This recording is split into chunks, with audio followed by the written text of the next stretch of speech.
Since operations began in 2003, there's been much criticism and questioning of the Iraq War. They're issues the Chilcot inquiry will attempt to resolve when it opens this week.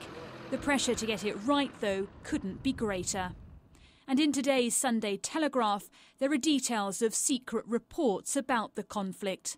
They claim to show that Tony Blair misled MPs about the timing of his plans for military action in Iraq. The troops were so under-resourced, some flew out on civilian flights armed only with 5 bullets each. And that top military commanders were appalled at the lack of arrangements for post-war Iraq. They're amazingly outspoken. They say the support they got from the British government was appalling.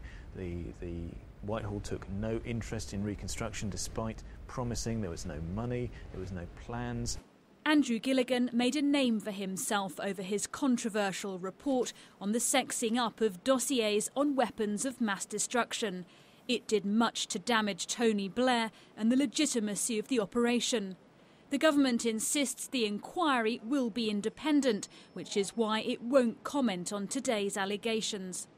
The long-awaited Chilcot inquiry will scrutinise the UK's role in the Iraq War. It'll consider a huge range of evidence coming from politicians to staff working here at the MOD. And one of its key aims is to determine what lessons can be learnt, both from the conflict and its aftermath. It is an enormous challenge, particularly if concerns of a whitewash are to be avoided. Laura Bundock, Sky News.